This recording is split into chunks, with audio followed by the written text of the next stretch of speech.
ரிஷப ராசிக்காரர்களே, ஜூன் 2க்கு பிறகு உங்களுக்கு அதிர்ஷ்டம். தயாரா? இந்த வைகாசி மாதம் முன்னேற்றமும் வளர்ச்சியும் வரும். ஆனால் இந்த 2 நாட்கள் மட்டும் கவனமாக இருங்கள். ஜூன் 2 குரு பெயர்ச்சி, பெரிய யோகம் ஆரம்பம்.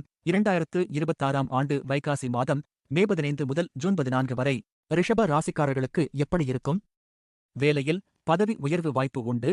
என்றாலும் பணிச்சுமை அதிகம். எதிர்பாராத வருமானம் உண்டு. சேமிப்பு செய்ய இது நல்ல காலம்.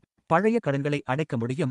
முதலீடுகள் நல்ல பலன் தரும். குடும்பத்தில் சுப நிகழ்ச்சிகள் நடைபெறும். என்றாலும் குடும்ப உறவுகளுக்கு இடையே சிறிய கருத்து வேறுபாடுகள் வரலாம். உடல் நலத்தை பொறுத்தவரை பழைய பிரச்சனைகள் குறையும்.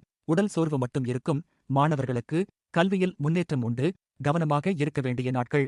ஜூன் 3, 4 புல் வீடியோ லிங்க் டிஸ்கிரிப்ஷன்ல இருக்கு.